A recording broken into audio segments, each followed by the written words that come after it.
É porque no meio evangélico existe um culto aos problemas sexuais de natureza adulterina, adulta, tá?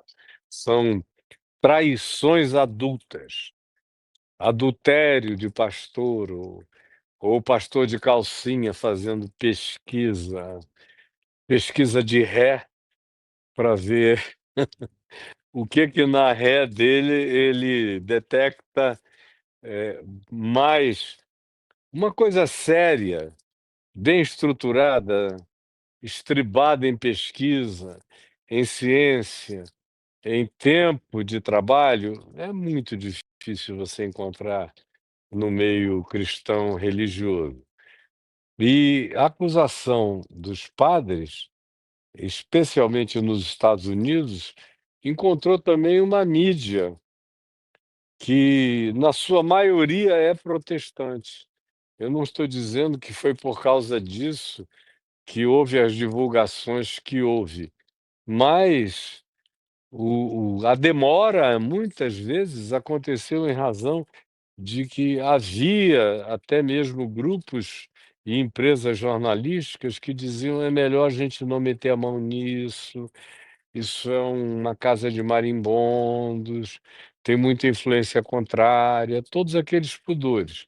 Até que houve gente que chegou no nível de insuportabilidade, resolveu chutar o balde e como demorou, porque isso já vem desde o tempo do João Paulo II, mas o pessoal passou panos mornos.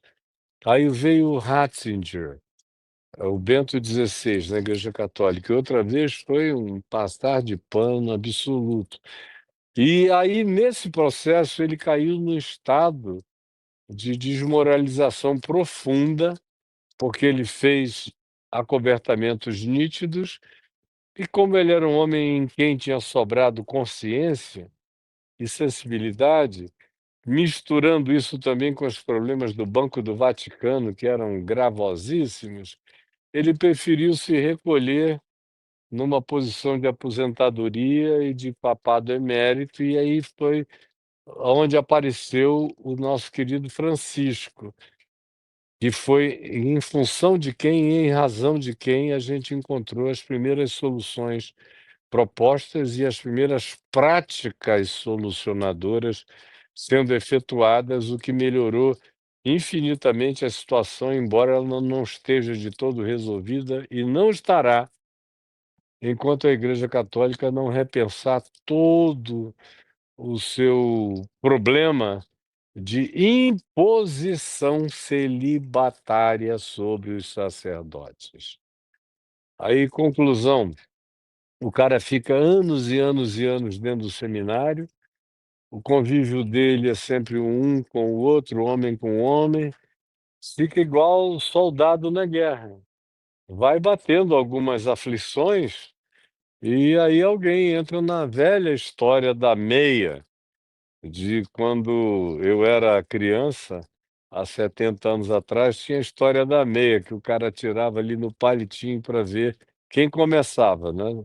Você começa, eu te uso primeiro, depois eu viro, você me pega e aí a gente vai virando. No seminário é a mesma coisa. Depois de um tempo já tem uma cultura. Aí quando isso coloca o cara dentro de uma paróquia e ele já está, de certa forma, com todos os bloqueios de natureza sexual desse nível vencidos, aí vem as crianças de 9, 10, 11, 12 anos, bonitinhas, cheirosinhas, inocentezinhas, e aí a maldade humana se aflora extraordinariamente. Nem todos os que praticam pedofilia nesses ambientes religiosos são originalmente pedófilos. Eles tiveram no oportunismo das situações que foram criadas e das circunstâncias nas quais eles foram involucrados, o momento ideal para essa prática diante da carência deles. Então, enquanto a Igreja Católica não entender que sacerdote não só pode, mas precisa casar, e que no máximo que ela pode facultar é o celibato para os genuína, profunda, espontânea e voluntariamente dispostos à prática do celibato.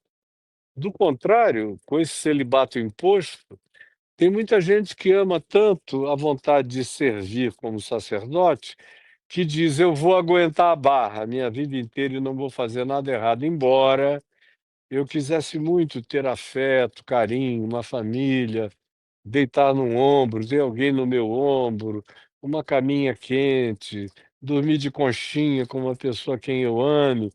Tudo isso foi tirado e foi vetado, embora isso não tenha acontecido a existência inteira da fé em Jesus, jamais. O evangelho é pró-casamento. Absolutamente. As cartas de Paulo são pró-casamento. Pedro viajava com a esposa. Foi o catolicismo do quarto século para cá que começou a introduzir todas essas coisas. E aí tem um aspecto político, econômico, do controle, de não ter que repartir a herança, de não ter filhos brigando por propriedade ou direito regimental dos pais sacerdotes terem acesso a alguma coisa, nem suas esposas. Então eles resolveram passar a régua, ficava mais simples de um lado, do ponto de vista financeiro, mas era completamente trágico, e é no que diz respeito a você esperar que uma pessoa que não tem nenhuma vocação para viver uma existência celibatária se torne celibatário exclusivamente porque é condição sine qua non para ser sacerdote é ter que se tornar celibatário. Então, quem tem isso como uma vocação natural, e Jesus disse, Jesus é quem disse, está escrito nos evangelhos, que são poucos os que se fazem eunucos ou celibatários por amor ao reino de Deus. E Jesus diz: nem todos estão aptos para essa demanda nem para essa vocação. Mas não é porque o cara não esteja apto para o celibato que ele não possa, por exemplo, ser sacerdote. Ele deveria poder, como acontece nos outros formas e expressões de fé. Na igreja ortodoxa grega, os ministros casam. Na igreja ortodoxa russa, na igreja copta, em todos os outros modos de prática de religião do cristianismo, os sacerdotes têm liberdade para casar, exceto no catolicismo. Então, enquanto for assim, o risco de calamidades dessa natureza e de abuso infantil serão enormes.